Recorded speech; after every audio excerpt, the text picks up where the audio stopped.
Ayun, okay KGX, kamusta? No? Biglang bagsak ngayon ng Bitcoin. Kung mapapansin nyo, from 28 USDT to 25.9. Grabe oh. Diba? Dito tayo nag-profit eh. Naalala nyo yun? Yung video natin kahapon. No? Diyan tayo and then bumaksak. Ngayon, no? So, buti na lang nag-sell na tayo. Diba? Napansin nyo yun? Panoorin nyo yung video natin. So, yan, no? Bakit pa bumaba dyan, mga Lodi, no? So, para sa akin, ito yan. Sabi dito, former SEC Chair Jay Clayton says spot Bitcoin ETF approval is inevitable. So, ETF, I think, exchange traded fund to, no? Ang ibig sabihin daw niyan ay yung pag-approve ay hindi na maiiwasan, no? So, check natin yung mas malalim na kahulugan kung bakit mo mababa ang presyo ng Bitcoin.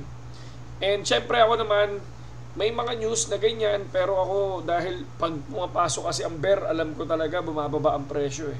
Basta bear, no? Kahit noong 2021, nung nag-start bumaba ang Bitcoin, bear na eh. Diba? Ayan yun. So dito, former chair says spot Bitcoin ETF approval is inevitable. So hindi daw maiiwasan, mga idol, no?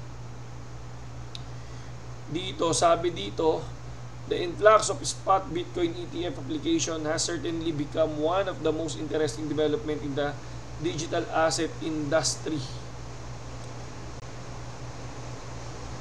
Okay, saan ba yun? Trust provider. Ito nga. Oo nga, ito yung sinabi niya.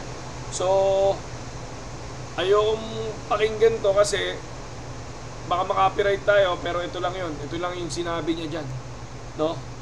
Ayan yung sinabi niya dyan, mga idol, no? So, check natin yung iba. Close lang natin to. Ano nangyari? Iyan. So, ito yun. Kasi, kung titingnan nyo, yung word na spot kasi, yan sabi niya, spot Bitcoin ETF application has certainly become one of the most interesting development in digital asset industry. So, sinasabi dito kasi, yung mga investor, lahat na mag-i-invest ngayon sa BTC, mga idol, no? Kapag na-approve yon yung ETF na tinatawag, based sa pagkakaintindi ko, so parang malalaman ng investor mismo, no, na kung paano yung galaw, no? Ano yung future na galaw ng Bitcoin. Parang malabo, 'di ba? Parang ang labo na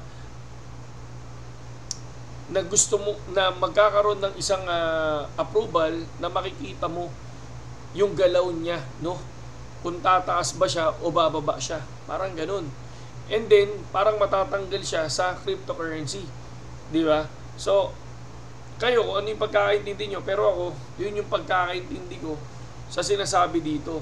And then siguro naman dahil lumabas yung mga ganitong news, biglang bad news, kaya gumanito yan. So, ibig sabihin, nagsibentahan sila. Diba? Nag-take profit silang lahat. Nung lumabas yung ganyang news, ang ginawa ng mga investor, nag-take profit sila. Kaya biglang bumaba. Ibig sabihin, ayaw nila. Or, baka talagang gusto lang nila mag-take profit. Diba? So, pero syempre, kaya naman nagkaroon ng mga ganong usap-usap no? Nagkaroon ng ETF na yan. Ako tingin ko kasi marami naman talagang gustong pumasok sa Bitcoin, di ba? Maraming gustong bumili ng Bitcoin, di ba? Kaysa sa ibang mga cryptocurrency. Bitcoin talaga isa sa pinakamarami, no? At pinagkakatiwalaan nila, di ba? ETH din, ganoon din. Pero syempre Bitcoin talaga.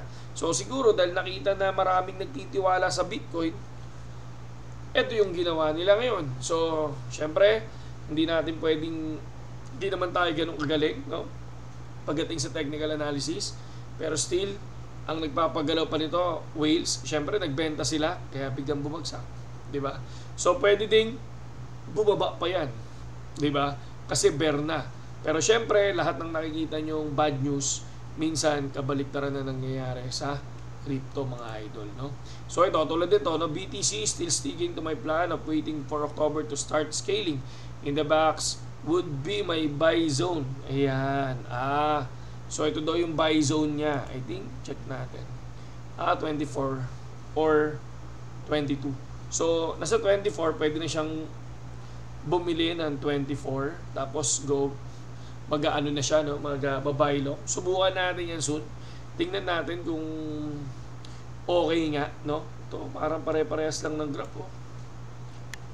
Bumaba, umangat, tapos biglang bumagsak. Parang ganun lang din. Diba? So, yun ang pagkakaintindi ko, mga lods, ha? No? Dahil dyan, no? Sa ETF, no? So, ayan. So, eto naman, swerte ko lang din talaga. No? Ang tagal ko hindi nag-BitGet pero nagulat ako yung copy trader ko, 50 USDT ko, naging 143 USDT na, no? Pagdating sa copy trading. Ang pipiliin nyo lang dito sa BitGet, no? Kapag ako nagka-copy trade sa BitGet, mga idol, no? Ito lang ang pinipili ko dyan. Future copy trade. Tapos, saan ako pupunta, mga idol, no? Dito ako pupunta, mga lods, sa followers profit. No, bakit followers profit? Kasi mas matataas ang profit ng mga nag-follow sa kanila kaysa sa kanila.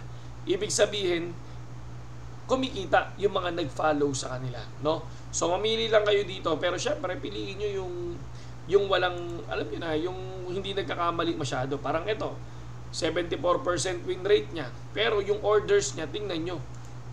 Kung puro positive naman lahat, o kung titingnan nyo, puro positive naman lahat, may negative siya pero 0.1 lang. Ang maganda sa kanya, naka times 2 BTC lang siya. So ibig sabihin, ang maganda dito, may mga trader na mababa na rin ang leverage dito sa saan? Sa BitGet, mga idol.